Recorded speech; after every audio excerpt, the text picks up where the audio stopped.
Welcome to ARCS, Behind the Driver Podcast.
Live tonight with Mr. Toby Estes. This is episode number 9, I believe, if I'm keeping up correctly. So stay tuned here. We'll have Toby live here on ARCS Behind the Driver here in just a moment.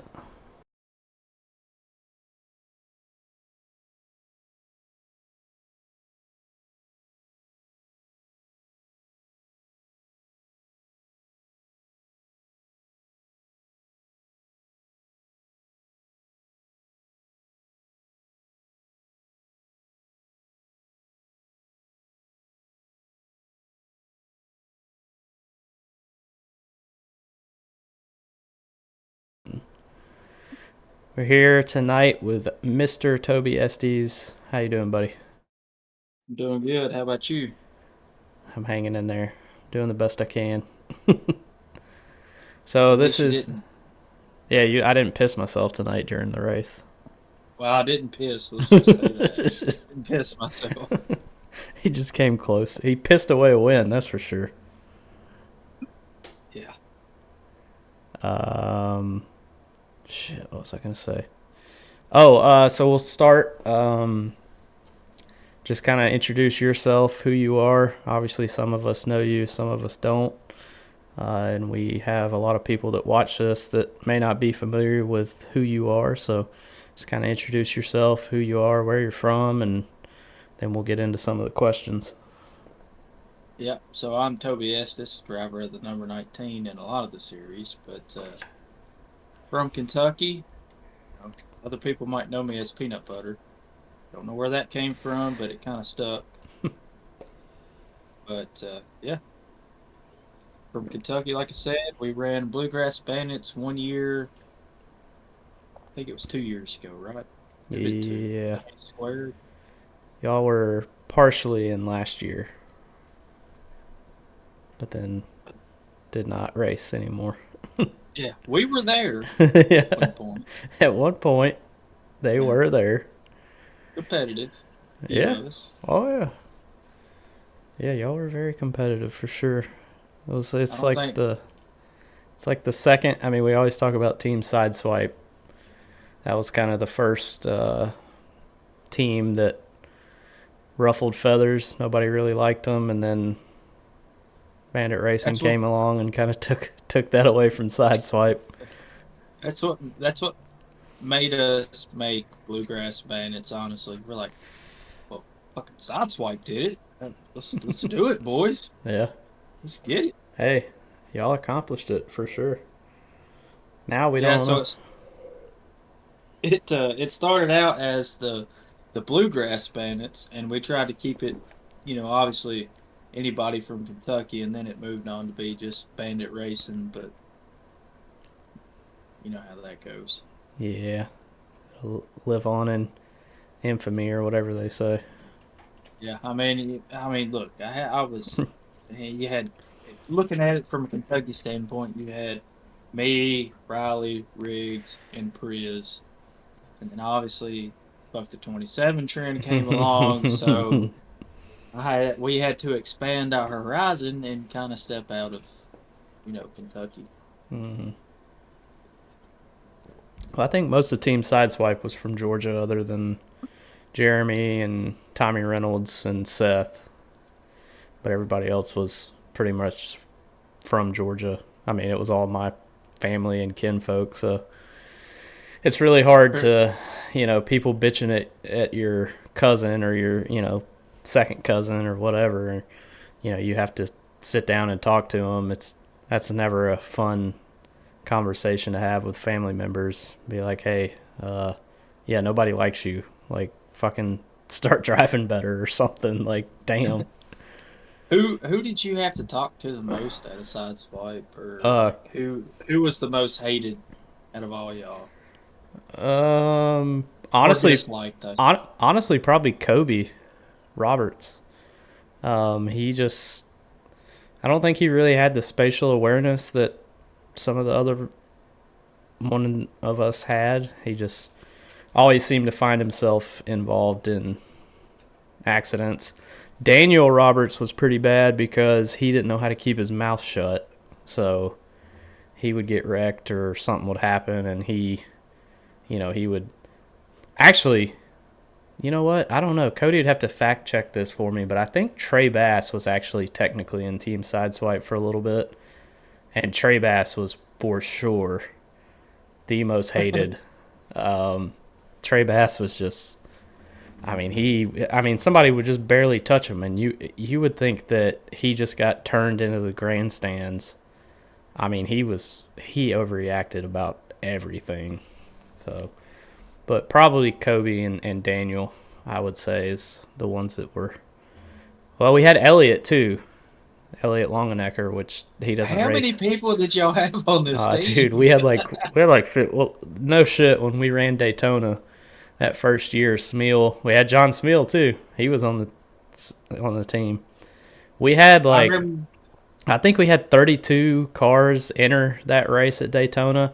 I think 15 of us were on Team Sideswipe. So we had 50% of the field almost. So I'll give you a little background about me. I switched to PC pretty early and started racing iRacing. So at this point, and I didn't know it, Briley was already running ARCS on Xbox, right? So running with all you guys. So he reached out to me and he was like, "Hey man, I'm thinking about getting iRacing. We run this league. You should play with us." I'm like, "All right, cool. I'll join it." Because at this point, I'm just joining random hosted lobbies and doing my best to run officials, which is always a shit show. And we get in there, and the first race I run, it's like everybody I'm around had an SS somewhere on the quarter panel. So I'm like fucking running, and I'm like, "What the hell is this SS, Briley?" And he's like, "That's Team Sideswipe. Screw them guys, dude. You come with us." And I'm like, "All right." But it was like Daytona, man. It was like everybody I was around was Sideswipe. Yeah. And it was at that point in time, I was like, I don't know what the hell that means. And then later on down the road, I'm like, look, me, Briley, and a bunch of us from Kentucky, we started talking, and we're like, if we're gonna be even competitive in some point, we at least need 5 of us together to race the rest of the entire field as Team Sideswipe. Yeah, we had a slight advantage at super speedway races, except we would usually end up wrecking each other anyway. But yeah, you're pretty strong at the speedways, no matter what car it is. Yeah, I've always had good luck at super speedways. I'm usually, unless I get wrecked out, I'm usually always at least there for contention at the end. All the rest of the tracks, fuck it, I'm 20th, 30th, but super speedways are good. I got a question for you. Yep.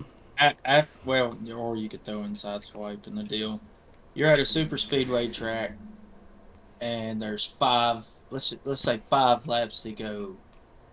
Who do you want behind you, or at least close enough? Because they're gonna push you good, and they're probably not gonna screw you over coming to the flag. I probably have 3 off the top of my head.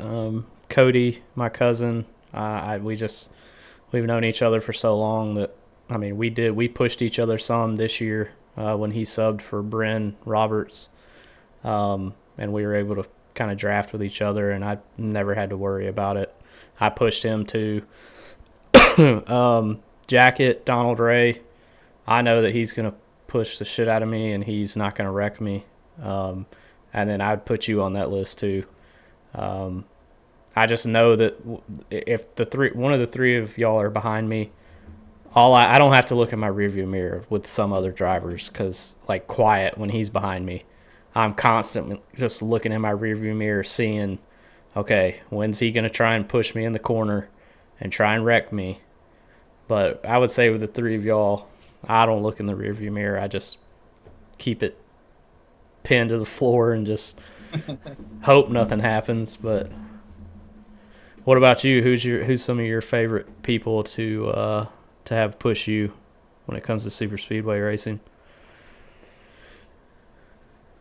That's tough. I would say Jacket, obviously. I feel like everybody in ARCS would say they would prefer Jacket to be pushing.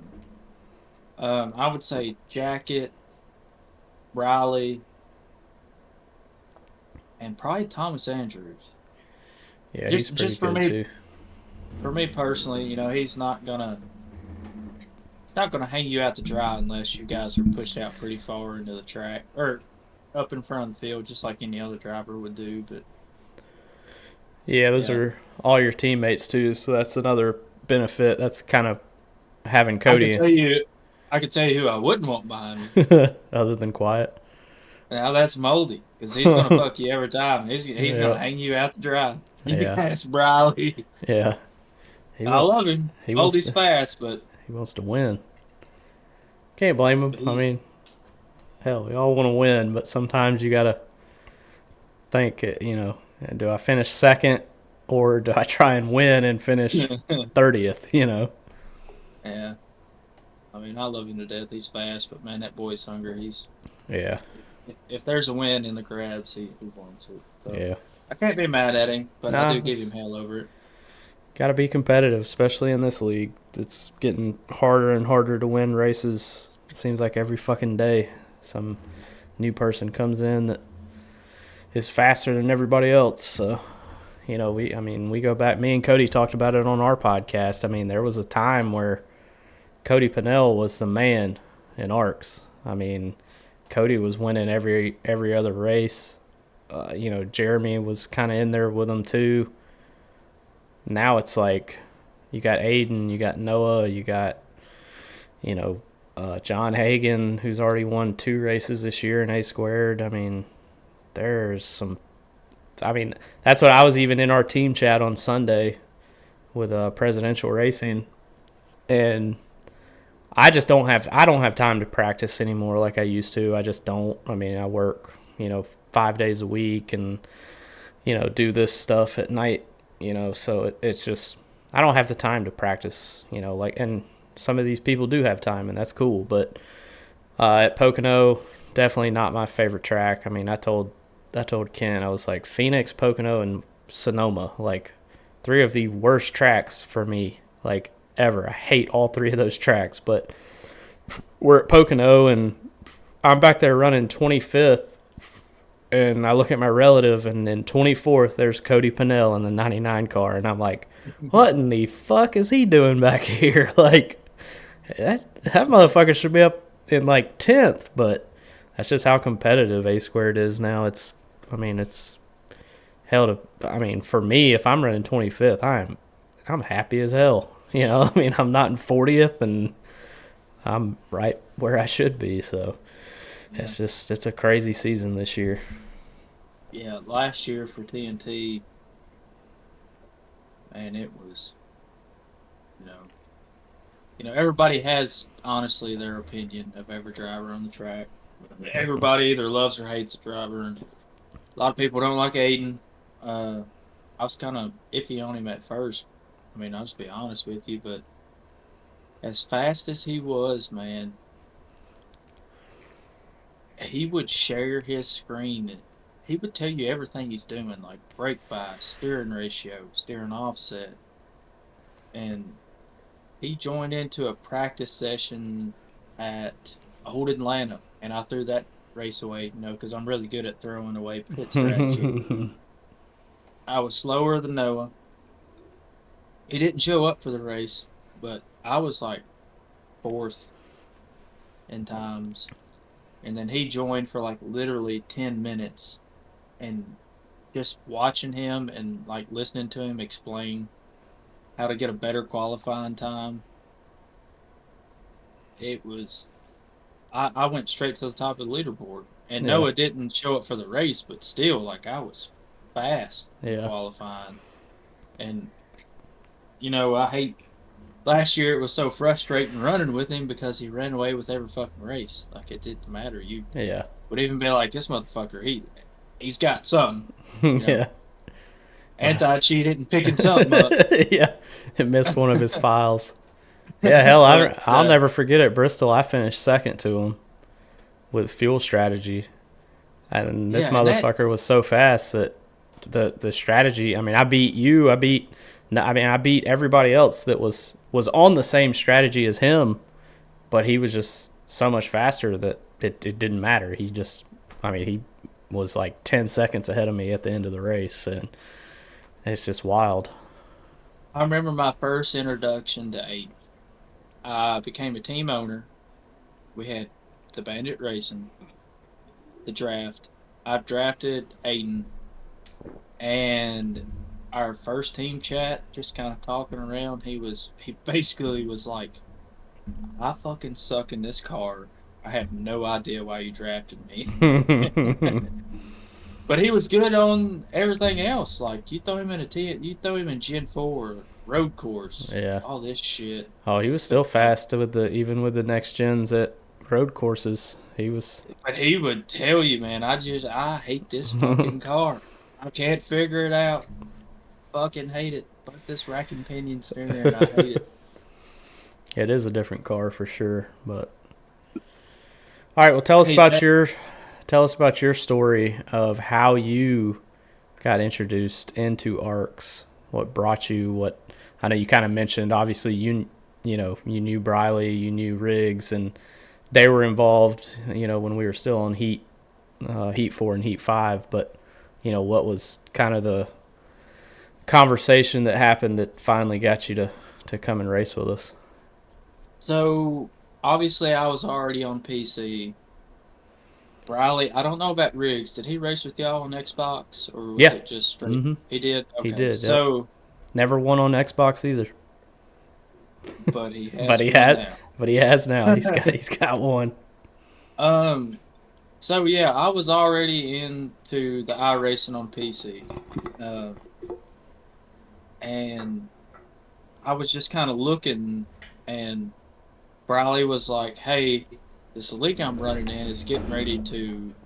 They're all going to PC because everything on console, as far as NASCAR, it kind of went downhill at this point."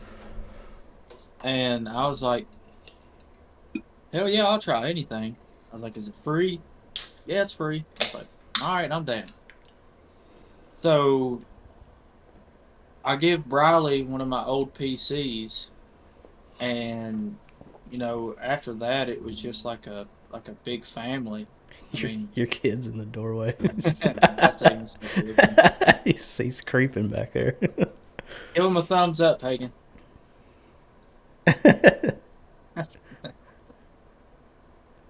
Hang on. You're good.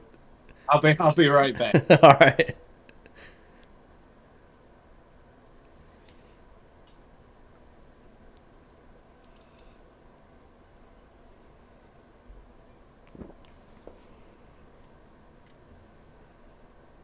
So yeah, I gave Briley my old PC, and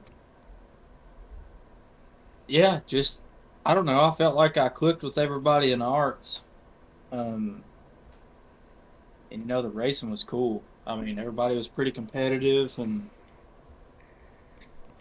obviously when I first jumped in, Cody was like you said, just it didn't matter what car you were in, he was just on top. Everybody's like, if you can run with Cody, gonna be fine. So here I am fucking wheeling and dealing and start talking to Cody, and he explains to me some stuff. But I mean, ARCS, man, it opened my mind up to a whole new aspect of iRacing. Finally getting with a group of people where you fit in, and then if you're there with them long enough, and you don't stir the pot a lot, you'll be able to go to one of those ARCS meetings that they have every year, and go to the racetrack and meet everybody face to face, and down some cold beers, and watch Ryan Fennell eat a very, very old batch of beans after a long race at Talladega. Yeah, I told that on one of the episodes. I don't remember if it was with Dustin or with Cody. I was joking. Like me, Riggs, and Briley are walking out, and you were like, hungry. You're like, "Man, I'm starving. What we got to eat?" And then on the back of Jacket's tailgate, I think there was an old thing of beans been baking in the Talladega sun. And I was like, "Hey, Ryan, you want these beans?" And you come over there and you get the big old plastic spoon, and you're just digging into it. And I'm like, "Oh my God, he's actually eating it, Briley." But yeah, I don't know, it's a good family. I love it. Yeah, we had fun last year too. That was honestly last year. Darlington was probably one of our tamer trips. I'll have to say it wasn't too bad. I mean, we had some fun. You had one night where you walked damn 3 miles. You wanted to go to that damn karaoke or strip club or karaoke or something. And then you went to a karaoke bar. And then you got there and wanted somebody to come pick you up because you didn't want to walk back. And we were like, we ain't coming to get your ass. You fucking... you wanted to walk there. The best is when I met y'all at Talladega. I expected Rick James to be like, have a mullet. Yeah. Kind of look like Theo Vaughn, maybe. Yeah. And we go to the race, and Davey is pretty good going into the track. Now, we come out of the track, and we're on a school bus at one point, and he is 3 sheets to the fucking wind. To the point where I'm sitting on Bradley's lap because he's already sitting with somebody else, and I'm like, I don't know this fucking guy. Who's this guy back here? and Davey's like, we passed this trailer that has Ricky Rudd, and he stands up and he's like, stop the bus, there's fucking Ricky Rudd. And everybody's like, oh my god, what's going on? And then I'm like, I don't know this guy, he's not with us. And me and Riley's like, dude, if he says one more thing, we're going out the back door, ripping the fire exit, alarms going off, we're just dipping this shit. And then we lose him on the infield later on that night, and the state police is like bringing him back to us, and we're like, no, you take him. Yeah, take him. He's going home with you guys. We're like, fuck. And I spent $99 on a ride home that night. Yeah. Yeah, you gave up. The worst / best decision I've ever made in my life. Yeah, you gave up and came back home. That was the day that me and Kenzie and Cody ended up staying back at the house. And, hearing them stories, I'm glad I fucking stayed at the house because my ass probably would have been fucking crawling on the damn infield somewhere too. So, yeah, that was wild. And then he ended up sleeping in his truck that night. And he tried to come in the house to piss, and I think we had locked it, so I guess he pissed outside, but then he tried to get back into his truck, and I guess he had locked his truck, so the damn alarm went off at like 3 o'clock in the morning, and he was parked right outside of that master bedroom where me and Cody and Kenzie were all at, so he fucking woke my ass up at like 2:30 in the morning. I'm like, this motherfucker, like... Jesus Christ, Davey. I mean, let's give a shout out to Jacket for Talladega because he brought his entire sim. Yeah, he drove from Texas to fucking Talladega, Alabama, with probably 10 grand worth of fucking sim racing stuff in the back of his truck. It wasn't even covered up.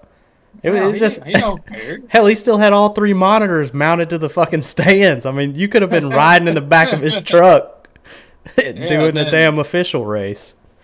He cost me a lot of money because as soon as I got back, I bought triple monitors. So thank you, Jack, if you're listening. I really appreciate it, bub. Well, that was after the Bristol. So I brought my rig to the Bristol Dirt Race, which is the first corporate event we ever went on. And Briley and Riggs and Doug actually came to that one for like a night or two. How did you like Doug? Doug's pretty cool. He did the whole, and I think Tri-Strand still has the video of him eating the cigarette.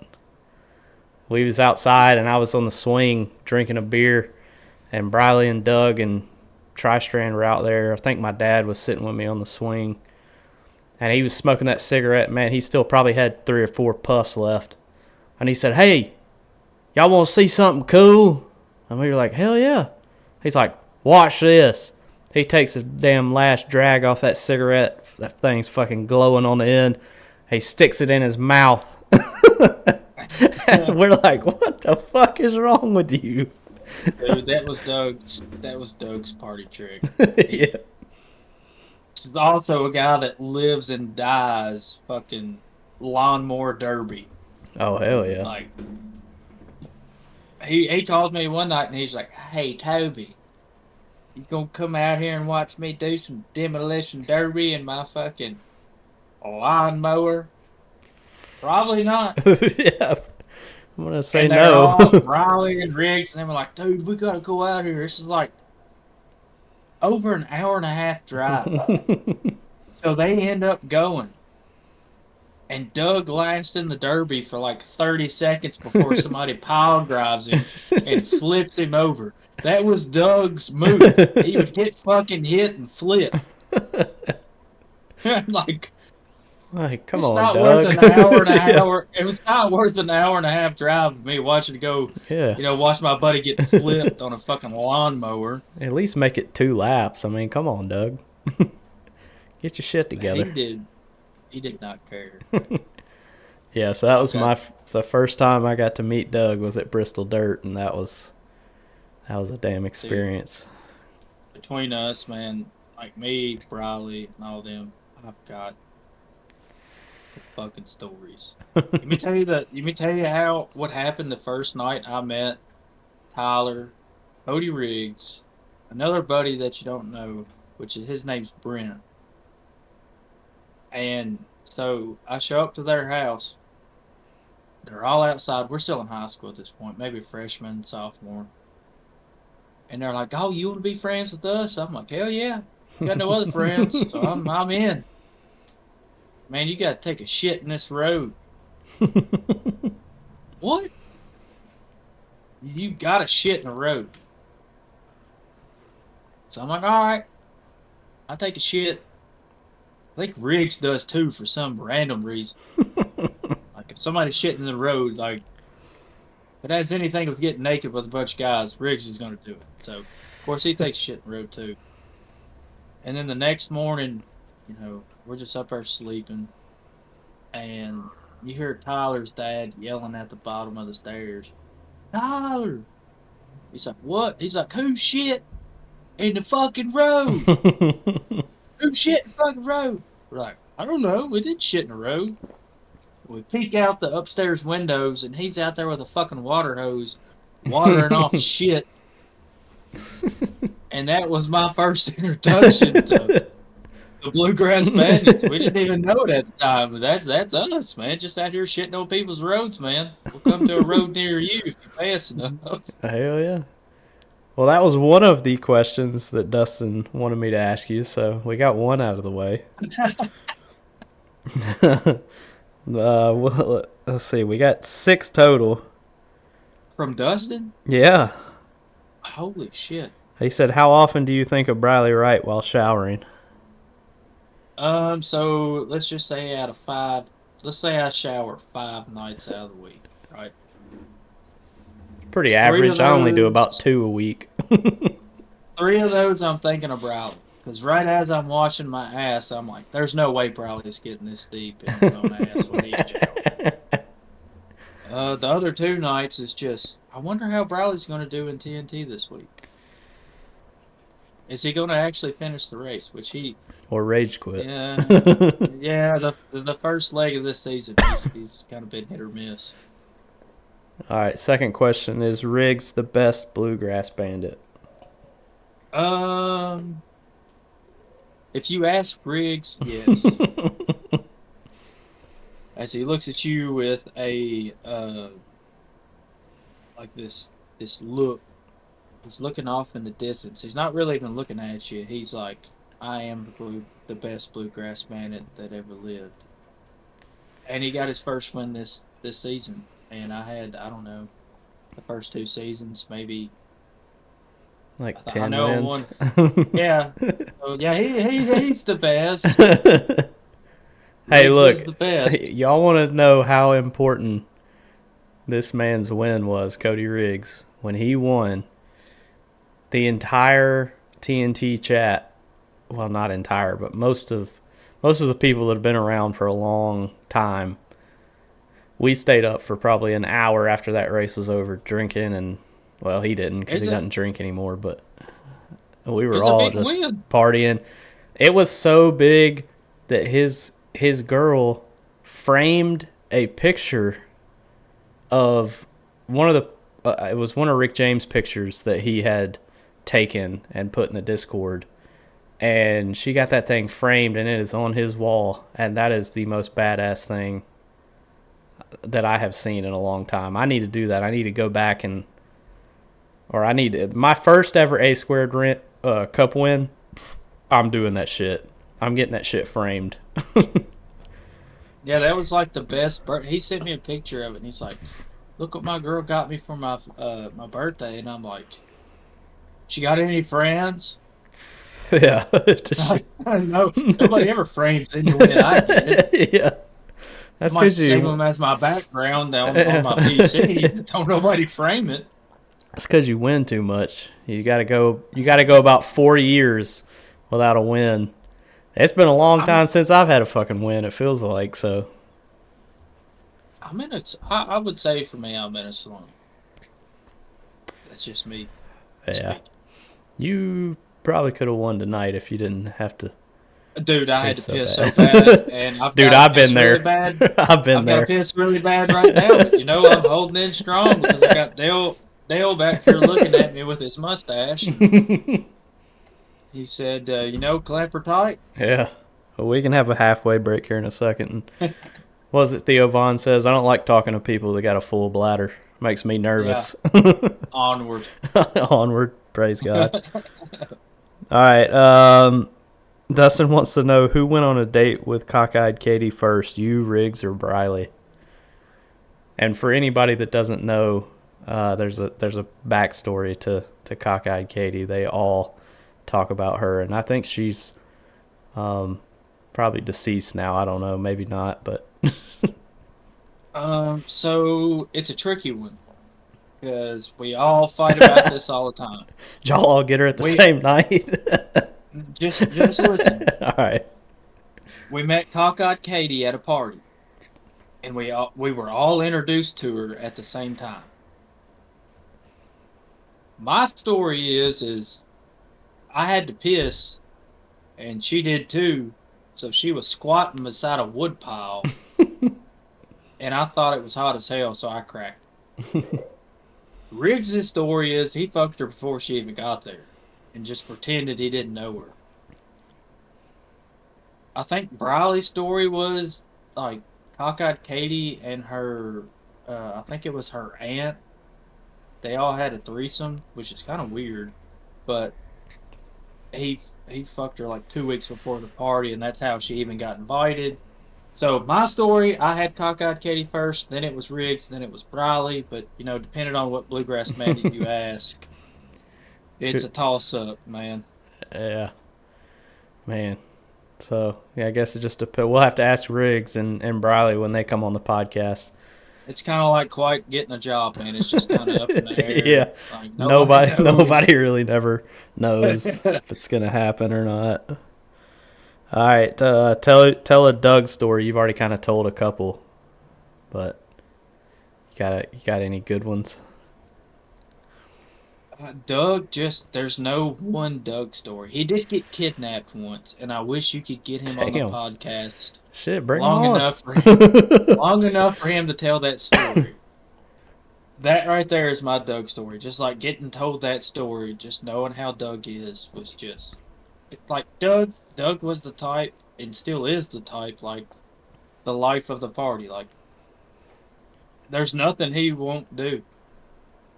Doug will eat a cigarette or a whole can of dip in his mouth and shotgun a beer all at the same time, and it's just Doug. Yeah, maybe when Briley comes on the podcast, we'll have Doug like in the background.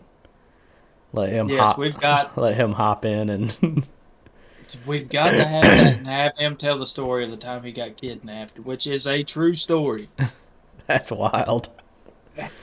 Doug, hell yeah, it's fucking wild. Doug's a pretty big fella. I don't know how somebody ended up kidnapping him, but well, it was kind of like a Cockeyed Katie situation where you don't turn it down and you just agree to disagree and you go with it. Fair enough. Doug was in it for all the right reasons, so I'll give him that. Well, good for Doug, I guess. I don't know. Maybe not. Who knows?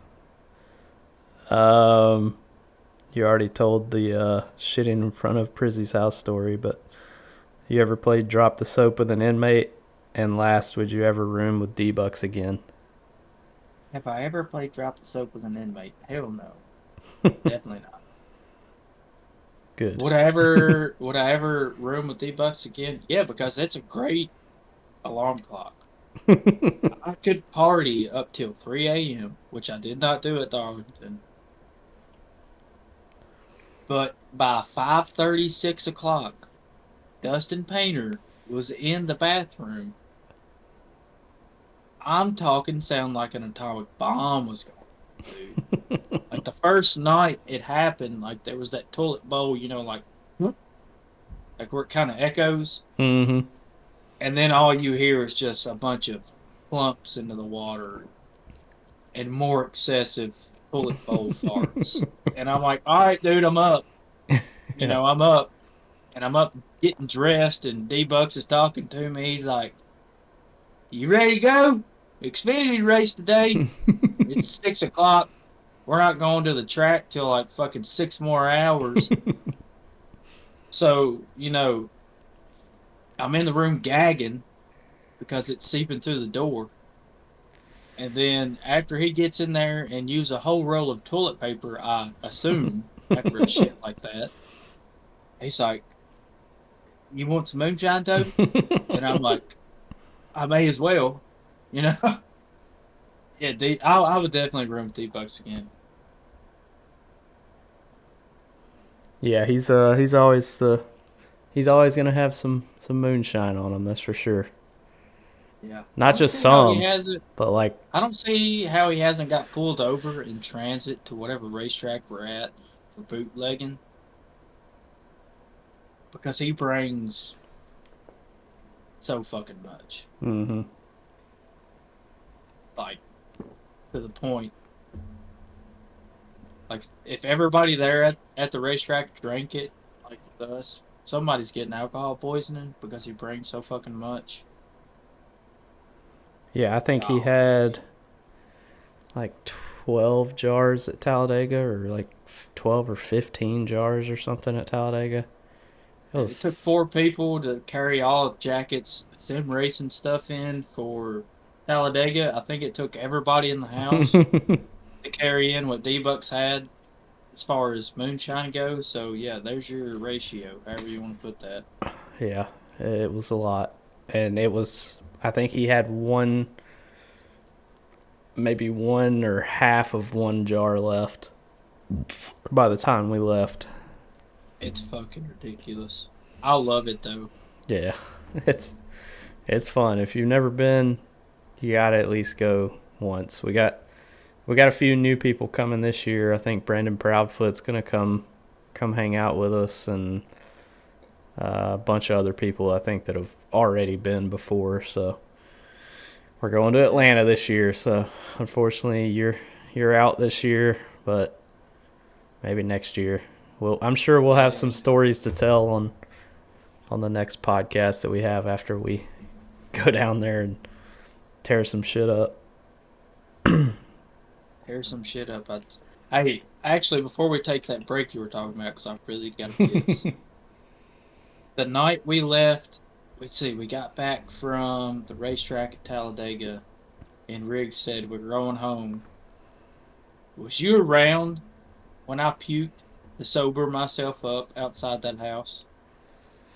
I don't remember when y'all left. I think we had already left because Cody wanted us to leave.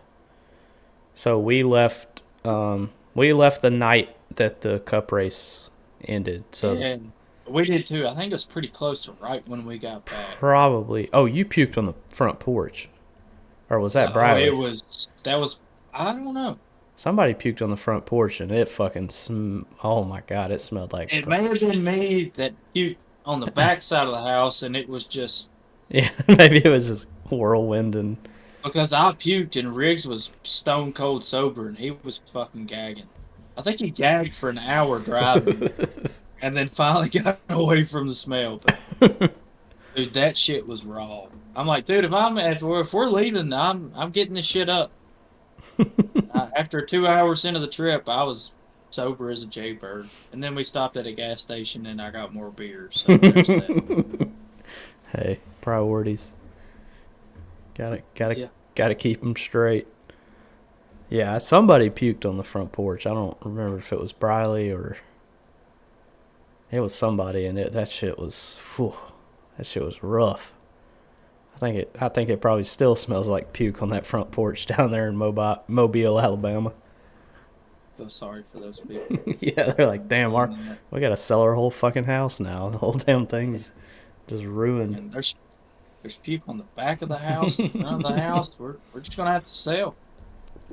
Yeah, and then somebody put a bunch of ARC stickers all over the place throughout the house. So as we were leaving, we were finding them on like the side of, like up under the toilet seat, on pictures on the damn wall. I'm like, what the fuck are y'all doing? Like, I think at one point Riggs went down to the gas station, got a condom, jerked off in it, and then put it in a picture frame somewhere in the house. well, I didn't ever find that, so thank God. He's pretty good at that shit. Yeah, that's some sneaky Kentucky shit right there. That's some Kentucky shit. At least we didn't bring our cousin, so that's a plus. True. There could have been some misdemeanors down there in Alabama. Blame Davey for the stickers. He probably didn't do it, but oh well. Yeah, Davey's a good guy to blame because I was reading the chat. Yeah, Davey definitely was the life of the party at some point. He thought he was. Yeah. Yeah, Briley puked Bristol. You were at Talladega. I don't think we had anybody puke at Darlington.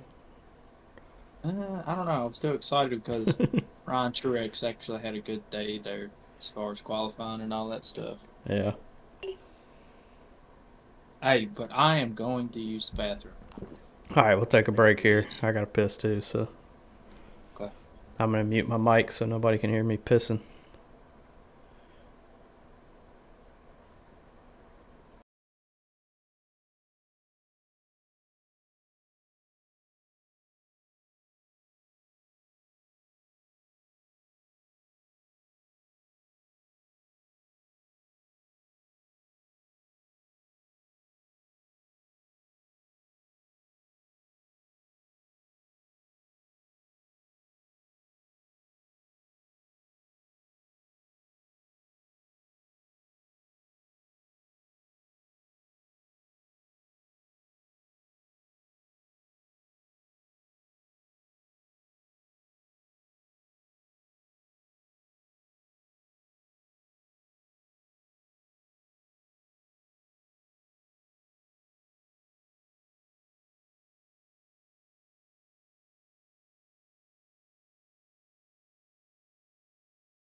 Well, that's pretty good timing. Yeah, apparently it takes us the same amount of time to piss, so that's kind of hot. All right, so we'll get into a question that I kind of ask everybody that comes on the podcast. It's a kind of a two-part question, and we kind of talked a little bit about it already, but this is more general. Who's like maybe one or two of your favorite drivers to race around in ARCS? This is just as a whole, not just super speedways. And then who's like the one that you just cannot stand racing around in ARCS? Just all series, anything. Who's the most favorite or couple, and then who's the least favorite? It's a hard question. I don't know. I have to kind of kick it back to whenever I first started racing. I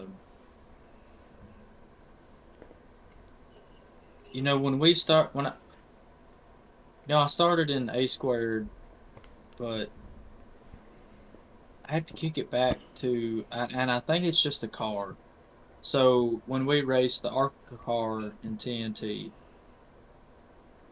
if you could set yourself up to be competitive throughout an entire run, that was a big thing.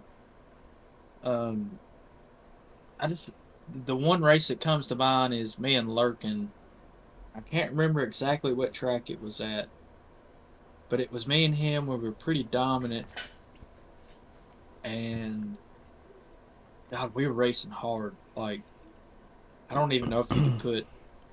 I must have had great ping that night, and the same thing for him.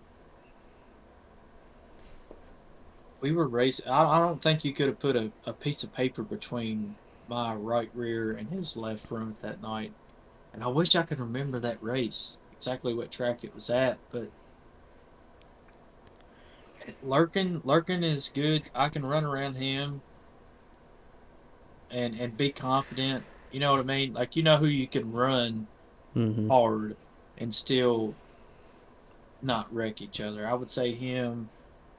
In the early days, Jeremy, me and him would kind of have a joke of like the peanut butter Taco Bell sandwich.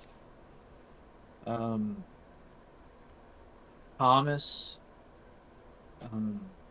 Briley, me and him, obviously, we're there's no teammates in TNT, but I try to run him as quick as I can, but as clean as possible. Um, I at the super speedways, I enjoy running around you. Um, don't have a lot of time running around Aiden because he was so fucking quick. So there's that. Um, but I think it was Martinsville, the first year Bandit racing. I don't know if you recall that race or not. I think it was Gaiman or Proudfoot, maybe on my back bumper at Martinsville. Just, just beating that son of a bitch off through the corner, and that race was fun. That race right there that I won at Martinsville, I think it was Martinsville, my last A squared win I had. I'm pretty sure was probably my most favorite race because I had the most to gain in that race and the most to lose, but I was up front.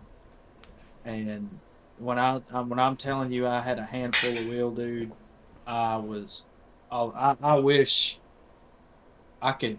You could pop up an in-car footage of my wheel because you know how it is at Martinville when you're getting your bump when those last 5 laps when people are braking but they're also using you as a brake too, and Yeah. you're just sitting there just anticipating the bumps. But I don't know. There's a handful of drivers I enjoy racing, and every once in a while I'll run a guy a little harder because I don't agree with what he did.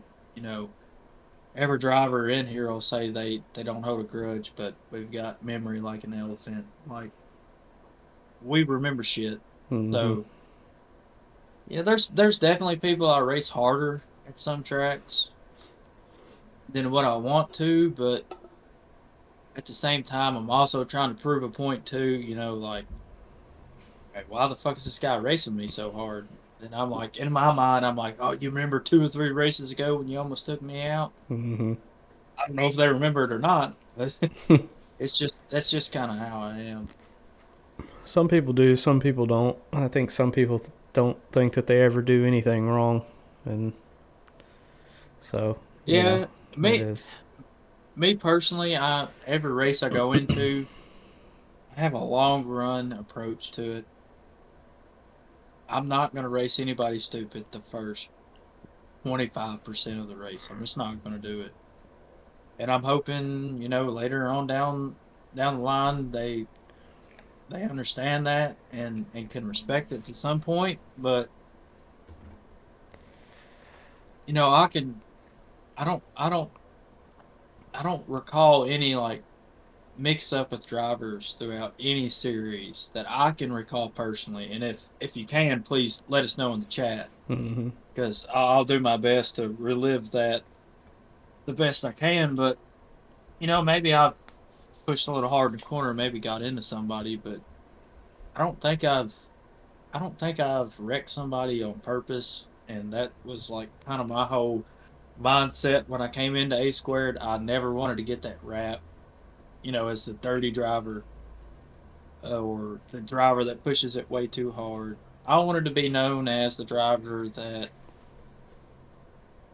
lets you go in the early stint of the run, and then you're like, "Holy fuck, how's this guy passing me on the Mm-hmm. long run?" That's just been my mindset.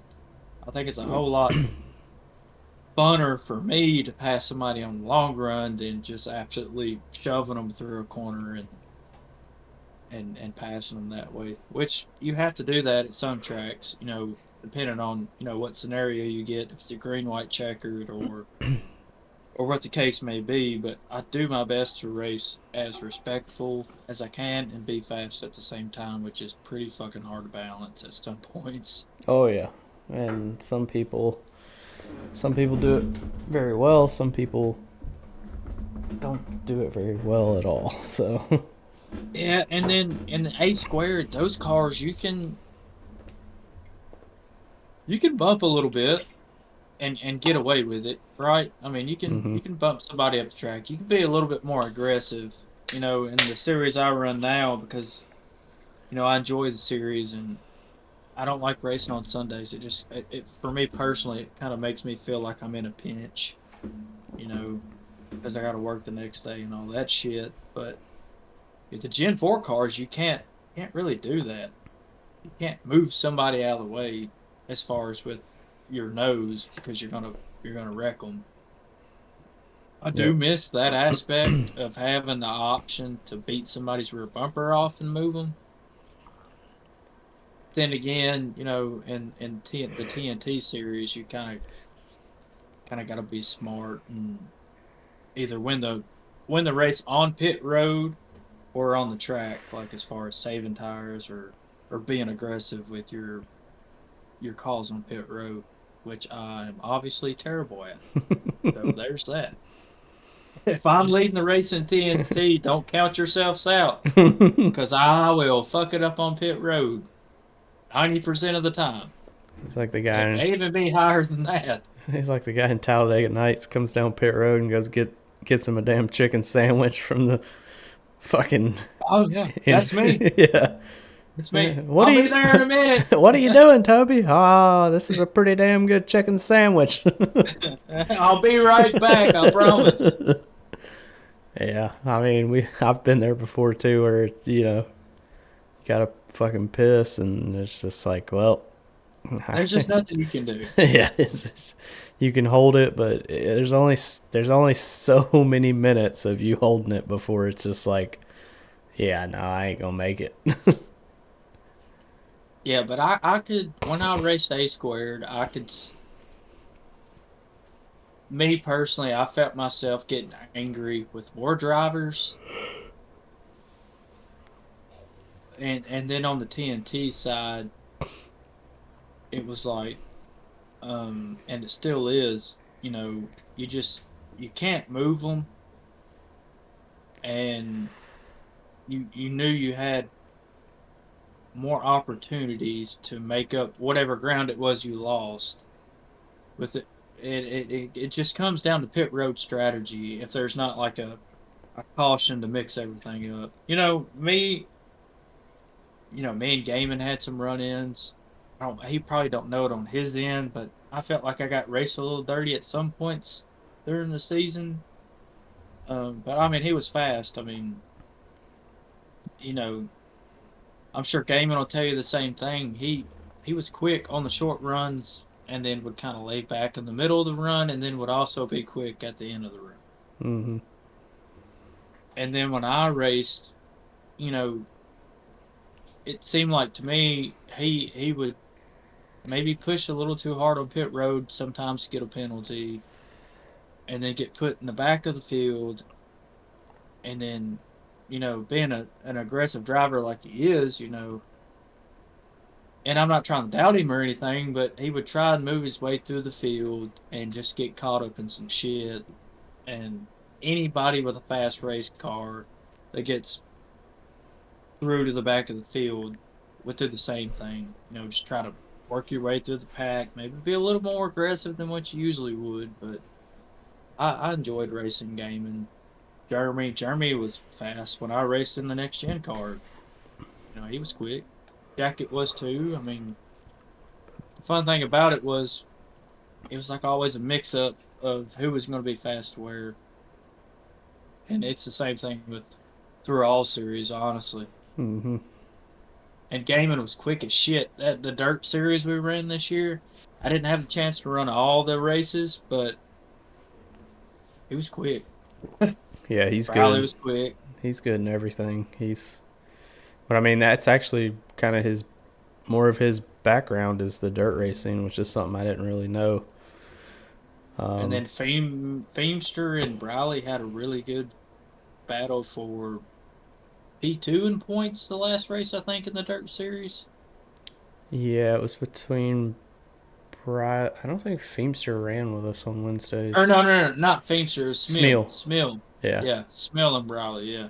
Yeah. They had. I think they had like 3 points difference between them at the finale last week. So Gaiman had already. I mean, he was like 200 points ahead, so he had already pretty much locked up the championship. But yeah, It's a Briley. good race. Yeah, it was. It was. I mean, we tried some different things. They messed with the setups, and I thought they were pretty good.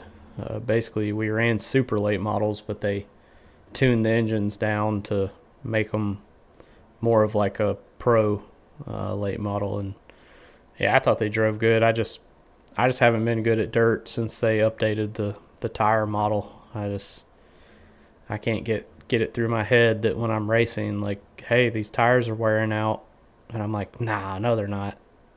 And then at the end of the race, it's like, yeah, your right rear was at 40%. Like, Yeah, should have took it easy. I think Smil for his next if we do that next year is somewhere on the paint scheme he's got to put hashtag slide job Yeah, somewhere slide because job. the sliders he Smil, threw yeah. were fucking ridiculous. Yeah, the Smil slide jobs. We talked a little bit about those on the podcast that I did with him Friday night after the ignition race, and I'm looking forward to Friday nights again. I'll be back in the booth. They're changing over to SRX cars. Got Kevin Feimster is going to be helping me in the booth, and I'm sure we'll probably try and get a third. Bean Daddy. Yeah, we'll try and get a third commentator in there when we can. A celebrity guest every now and then. So if anybody's listening, you want to join me and Feem up in the booth one Friday night, just let us know. We're gonna have fun, drink beer while we watch the SRX cars, and we got I think 26 people signed up right now, so should be pretty good field size too. So I'm excited for it. Do you miss the Xfinity car any? Honestly, I miss the trucks more than I miss the Xfinity car. Really? Yeah, I never was really good with the Xfinity car. I don't know.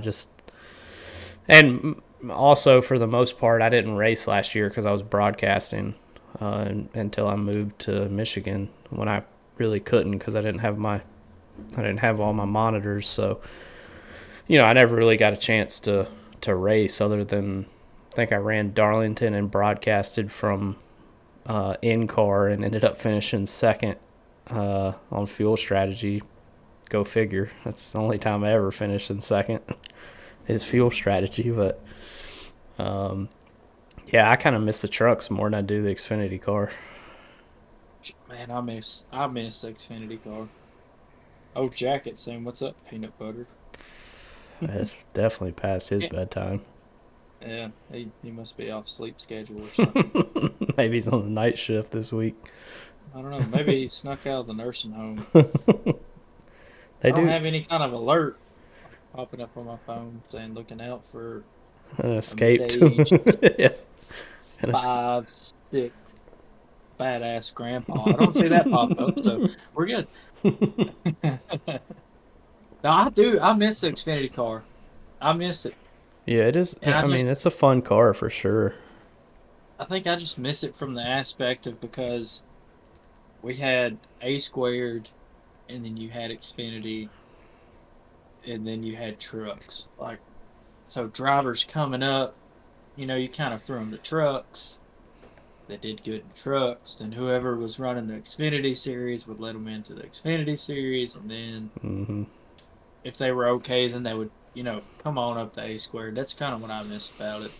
Yeah, we definitely stole probably 6 or 7 drivers from Ignition last year when team owners were allowed to change their teams, after every 12 races. So yeah, that series did exactly what we wanted it to. I mean, it started off really strong, and then we started stealing some people, and then obviously some people just quit racing, after a certain amount of races. That just happens in every league. And yeah, they were struggling at the end with car count because hell, everybody was running on Sunday nights, and they couldn't run on Friday anymore because they were full time in Sunday's races. So it did exactly what we wanted it to. But I think it'll be this year with the 87s. We started with those because the SRX car wasn't available to us yet, but now that we finally have that car, we're going to run those on Friday nights, and I think it'll be a little bit more relaxed, atmosphere, a little more fun.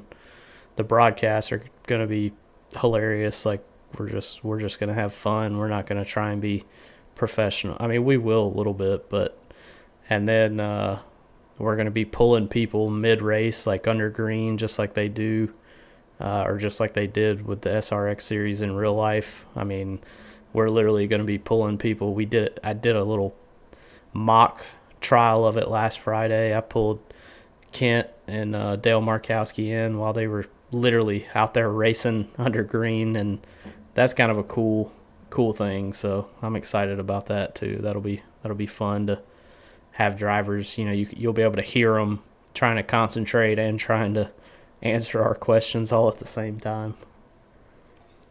I think they did that during one SRX race. I think it was Joey Logano. Was he talking to Tony Stewart? Maybe? Yeah. He talked to Tony Stewart while they were racing, and then they talked to Clint Boyer one time too. You gotta love it. I like as the driver trying to.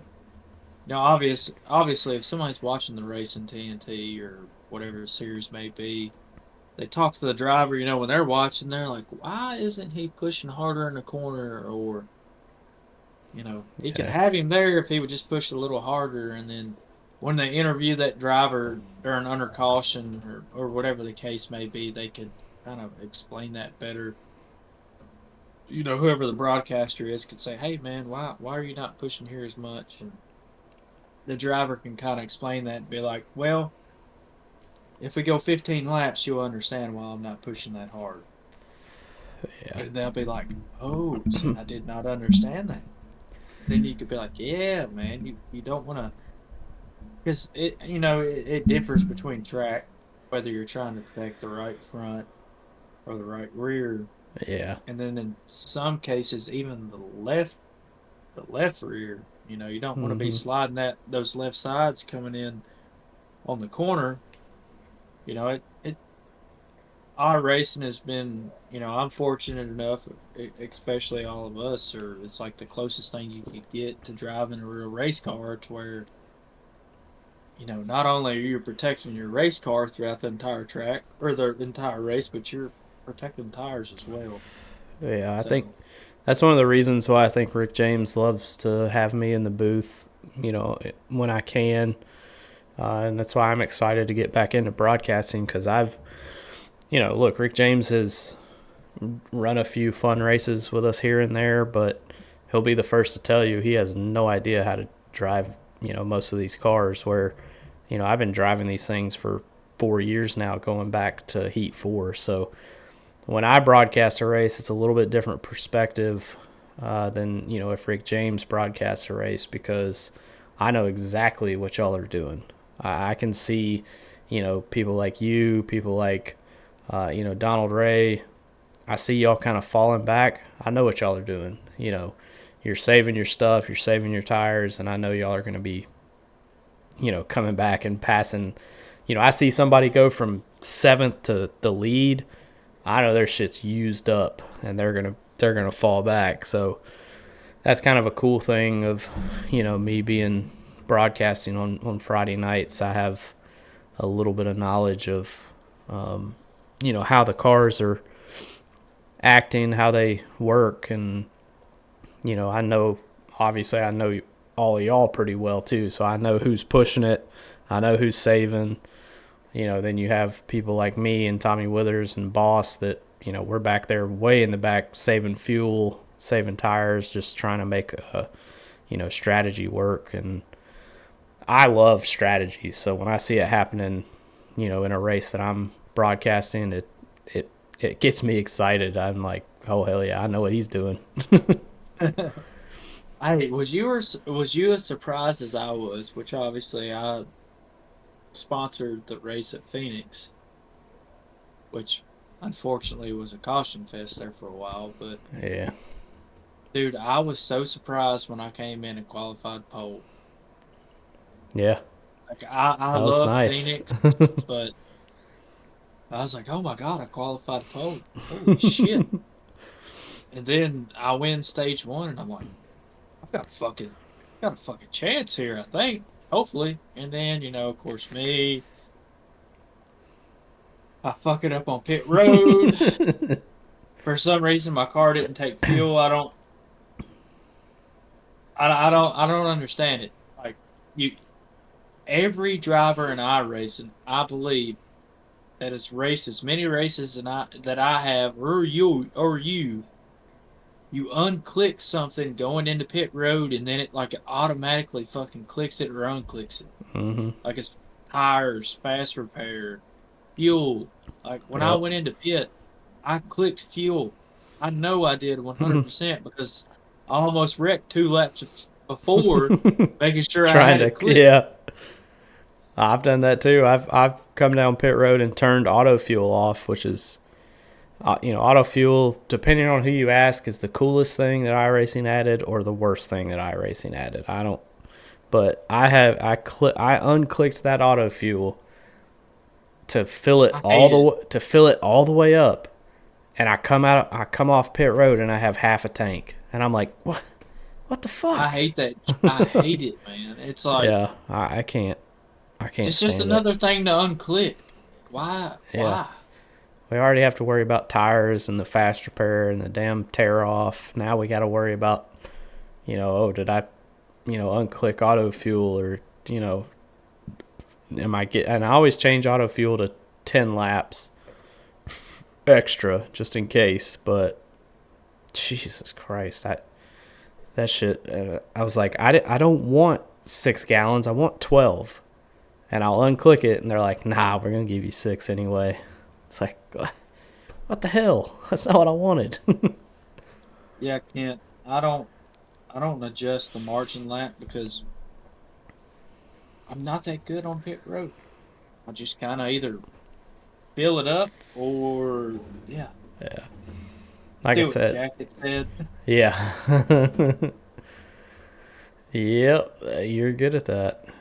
Hey, I mean, if you're running behind somebody, you can make them run harder if you're on their ass. Like they're gonna drive in deeper. They're gonna use more brakes. They're gonna heat those tires up, and then if you're just riding behind them, just wait till their stuff falls off, and then just cruise right on by them.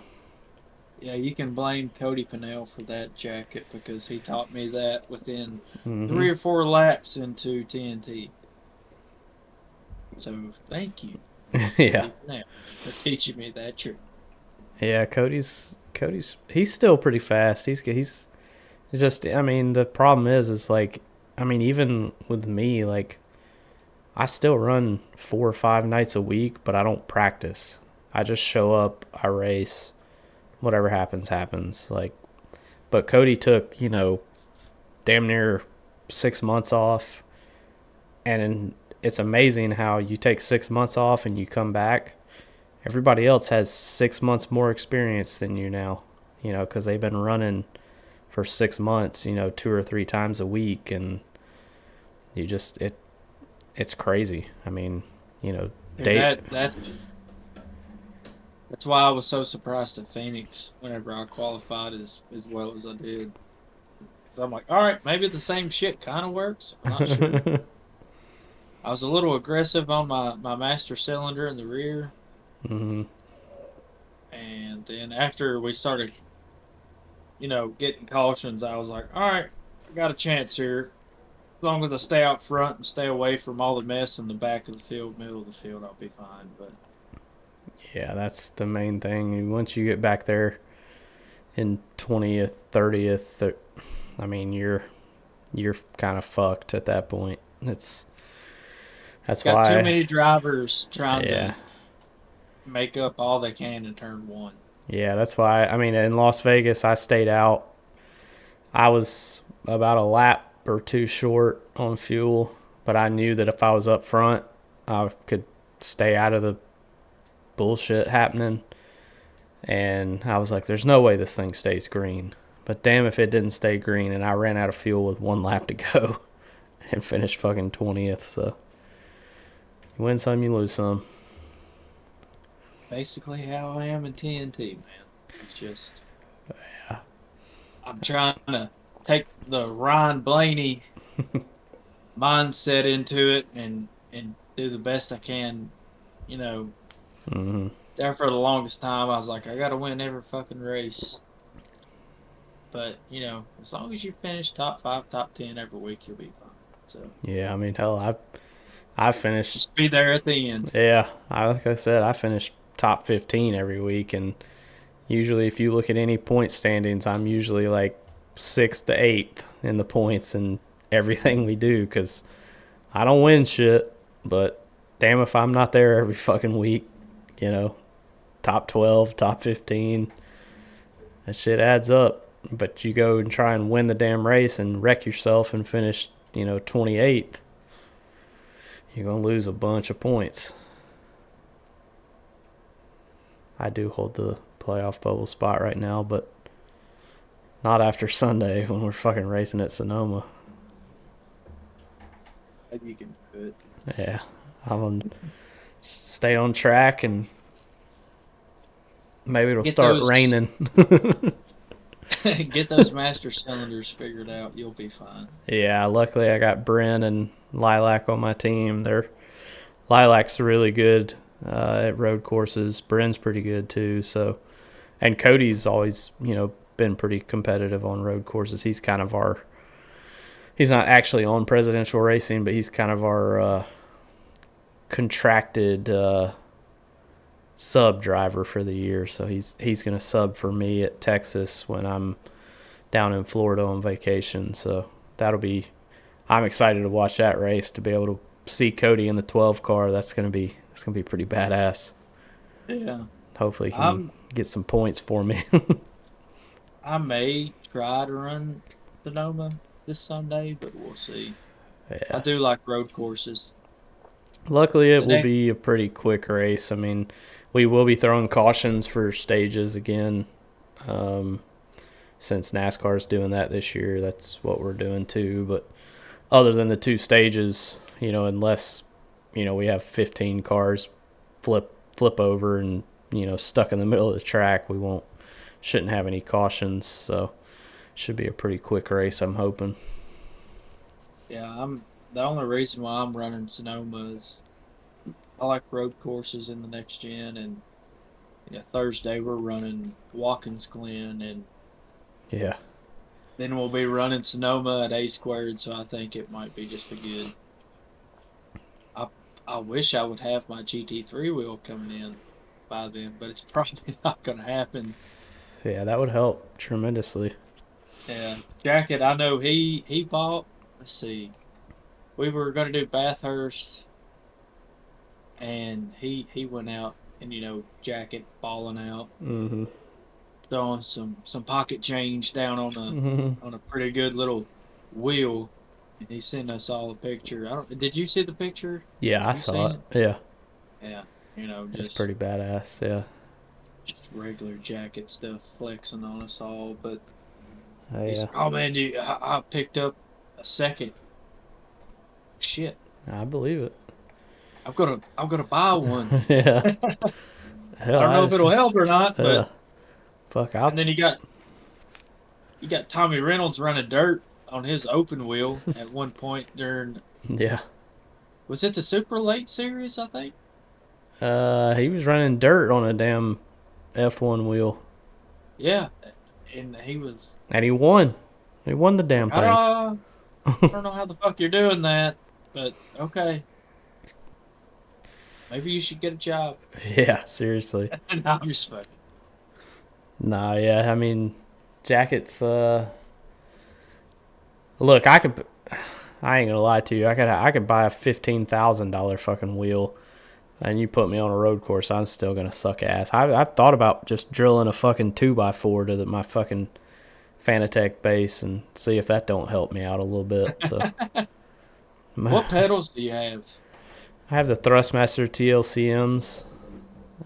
They're like Load cell? yeah, they're load cell. They're not super nice. They're I think I got them from from a micro center in Georgia for like $350. I mean, they're like in between. It was way better than my Logitech stuff, but definitely not what some of the Fanatec has some really good pedals. I mean, Jackets pedals look like somebody sawed them out of a fucking GT3 car and just mounted them onto a metal sheet. I mean, that's how realistic they are. As I tried them. I mean, when you hit the brake and you let off of it, it sound like a damn Ford Fiesta backfiring.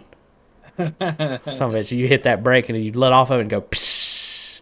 I mean, he had damn air brakes on his fucking brake pedal. Jacket said he'd make you a killer deal. I think you should do it. I promise you, no matter how killer that deal is, I can't afford it. It'd be 85% off, and I don't think I could afford it. But yeah, it is a good setup for sure. But I like my setup. I mean, I got the direct drive Fanatec wheel, and it's What newton meter do you have? Yours is the longer one, right? Yeah, I have the DD2, so it's I think it goes up to 20 newton meters. I don't ever use that much. If you use that much, you're fucking stupid. Like you do not need that much force feedback racing a fake race car. I mean, that's how you end up getting your fucking wrist or thumb broke off. Yeah, well, I think Riggs is about to make an upgrade to his sim, so hope it kind of helps him out. Yeah, I mean, it should. I mean, Dude, his Bristol race surprised me. Yeah, he did good. Not gonna lie. Also, for you TNT fans listening up, for anybody that runs the Gen 4, if you have not ran that at the super speedways, I haven't ran Talladega, but we did do Daytona, last week? Yeah. Saturday. It's a lot different. It is. Yeah. It's not gonna be. I don't think you're gonna be able to do 3 wide at Daytona. No, not unless you just come off pit road and you got fresh tires. Yeah. I mean, it reminded me a little bit of driving the 87s. Just not quite as tight, not quite as bad, but yeah, I'm telling y'all, it is. Because I had heard that they had an update to the Gen 4 at the Super Speedway package. So we tried it Saturday night when we were doing fun runs, and it's definitely an update. That shit was, used to you could hold a pretty line, you could be 3 wide. Shit, not anymore. Like, you have to lift. Yeah, you got to lift. Whew, that's tough. Other than the 87s, I've never ran a car at a super speedway where saving tires is actually a good idea. Yeah, I agree. A long race, yeah. Riding in the back, just cruising, will probably end up winning you the race. Yeah, staying out of trouble, saving tires. 2 tires versus 4 tires is going to play a factor if you save. Yeah, for sure. That shit was crazy, and we wasn't even in a big pack I think we had Nah, what? yeah, we had like 12 people, maybe 10 people, something like that. So yeah, you think a full field with cars Yeah, and throwing that we only ran like 20 laps. throwing dirty air Yeah, on other people's noses yeah, it was wild. and running over 200 on the straights. Yeah, it's like 205. It was ridiculous. Like the 87s, the tightness is 100%. I would go out on a limb and say the Gen 4 cars are like right at that 74 to maybe even 80% tightness. Hmm. Like they were getting pretty tight in the middle of the corner. Yeah, it was so bad that when we were going into the turns, the people on the outside, if there were 5 people riding the outside line, 2 of them would hit the outside wall and just get stuck Yeah. in the outside wall. Like And you couldn't enter the corner on the wall because yeah, you just like you straight in the literally wall. you had to enter as low as that inside car would let you and then drift up, and that's with lifting. That's not even staying in the Yeah, throttle. yeah, there's gonna be a little bit of skill involved moving forward with those Gen 4 cars at super speedways. I don't know about Atlanta. We didn't try that, but because we got new Atlanta on the schedule too later this year.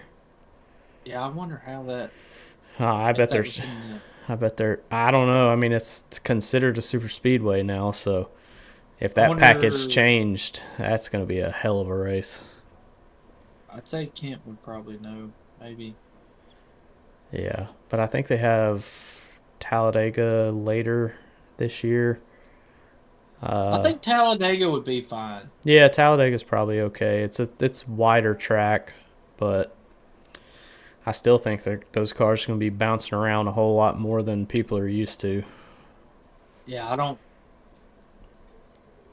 I think if we're too wide, whoever's leading Talladega or leading that inside line will be middle lane, and then whoever's on the outside will be top lane. Yeah, Unless you have just a huge run and a lot of help behind you, dude, that I don't see that inside being there.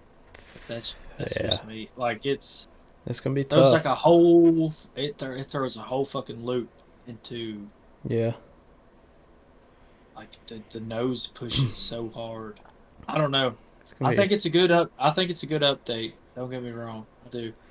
Yeah, Dale Jr. was supposedly pretty heavily involved in updating that package, so I'm sure that's probably more realistic to how that car drove at super speedways when that car was still racing.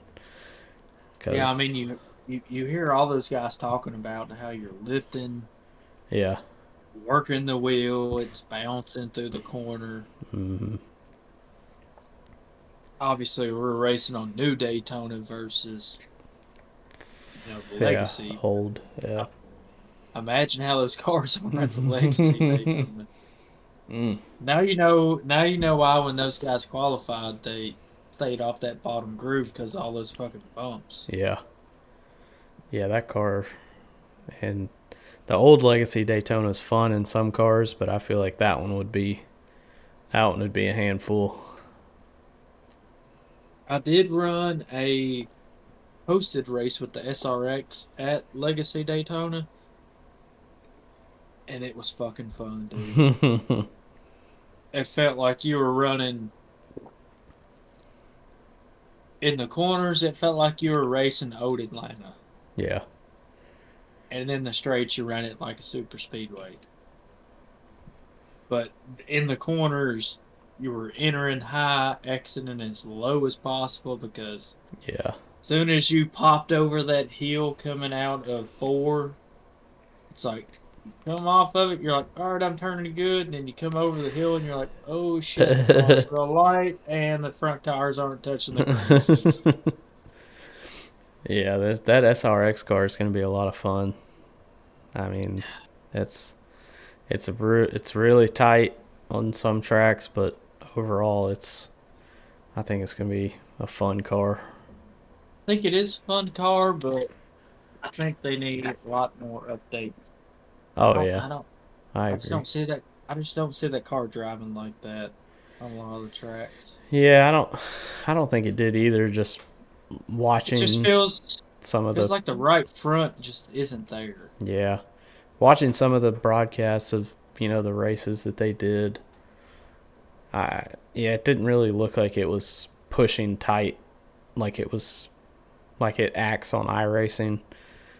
I mean, it Yeah. almost seemed like it was more loose than it was anything, but I don't know. I mean, I'm sure they'll probably update it after some people give feedback on it, but it would sometimes just snap loose on you, especially if you're at a short track. I mean, it would like push tight and then just all of a sudden just snap loose, which is kind of reminds me a little bit of how the next gen drove when it first came out. Like they would just like hit. It was almost like it would hit the right front or hit the right rear and just snap loose all of a sudden. And it's like, what the fuck? Like this doesn't seem realistic at all. So I mean, I like it where you can adjust the steering ratio because that obviously throws in some, mm-hmm. you know, some in-car adjustment to it. I do like that, but I mean, the brake bias, you can adjust it from like 54 all the way down to 30 something, Yeah, maybe 40 something in the in-car, and it still doesn't really make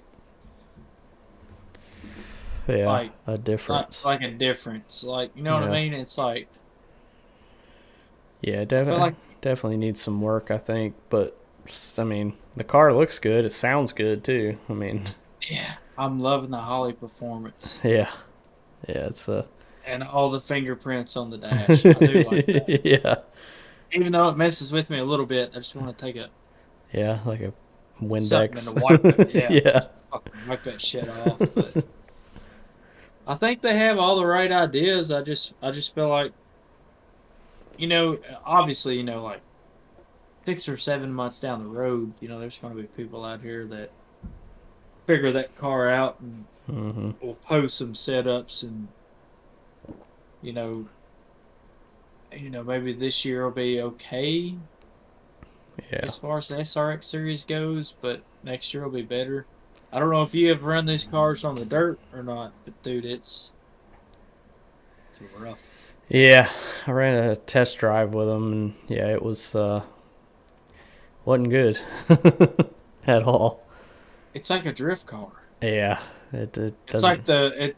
it's like the super late model on AIDS. Yeah, Like you go into the corner and it feels like a limited, and then yeah, you're like, all right, I'm gonna throw some throttle into it, and then you're like, oh shit, this is the super late model, and I have to go about 25% throttle here. yeah. But Luckily, I'm sure. we got Brandon Proudfoot and Josh Gaiman who are gonna build some setups for the dirt Yeah, it's races. exactly what I was gonna say. Yeah, so Between those two, they'll yeah, get that car figured out in the dirt. yeah. We'll find something that works for everybody because that car it's fun on asphalt, but yeah, on dirt it's pretty rough, and that's coming from somebody who enjoys running dirt, and yeah, it was scary. It's and that's with the 8-to-1 steering ratio, I think. Yeah, I I'm mean, I'm pretty sure, and I was turning the wheel when I ran a dirt race on exit like it was 16-to-1. Yeah, yeah, you're yeah, yawing that yeah. bitch out there, dude, the best you can. Well, Rick asked if we run the SRX at Eldora. Is that doable?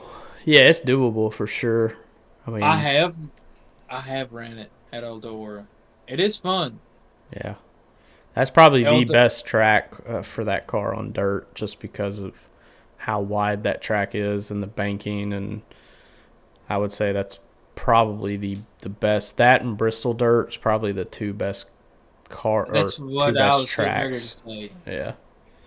Have you ran it at Bristol? I have not. The test session I did was actually at Knoxville.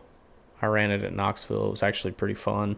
But Knoxville doesn't have any banking, so that car obviously is set up for, pretty high banked short track, IRP, Stafford, places that have pretty good banking, and they don't really change them that much for the dirt series other than just putting dirt tires on them. So if you run a flat dirt track like Knoxville where there's really no banking, it doesn't do well. But Eldora, Bristol dirt. I'm curious on how they run at Bristol dirt.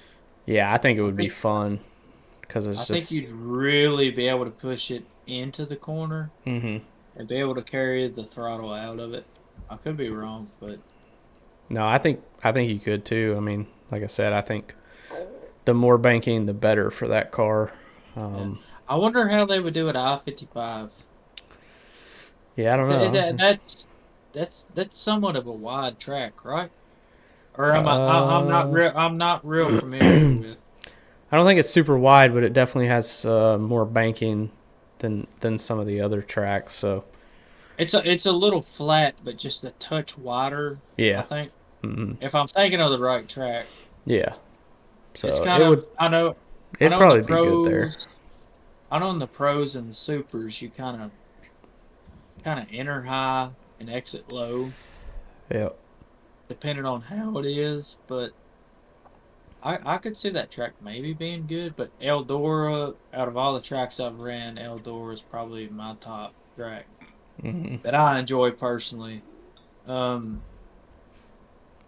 Charlotte may not be bad with the right setup. Yeah. Lucas Oil Speedway, probably right there with Charlotte. It's just you gotta have the right setup because the gear in that car is like sluggish going into the corner, but when you're exiting the corner, it's just like so high RPM. You're just wheeling it. Between throttle input and steering input, you're kind of it's a driver track. For sure. Yeah, that car that at like USA. Oh man, yeah, that'd be rough. But yeah, I think that car is going to be a lot of fun. It's going to take some learning from everybody. So Friday night should be fun. Yeah, I'm down. I'd like to try it for sure.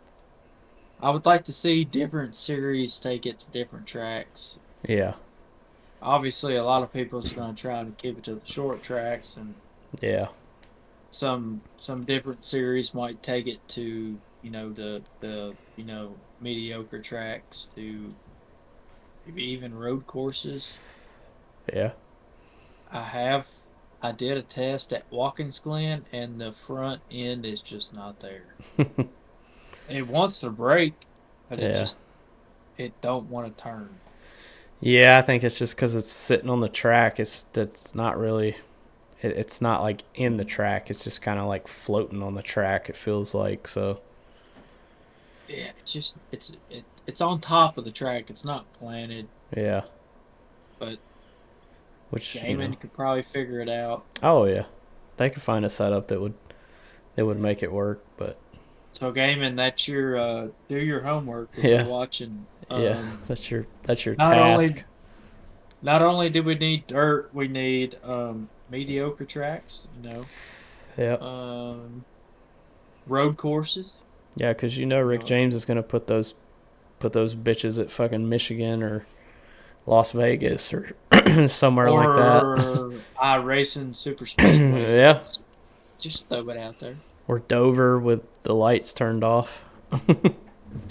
Hey, but I will say this was as hard as you could bump at Daytona. It makes me even that more excited for road courses.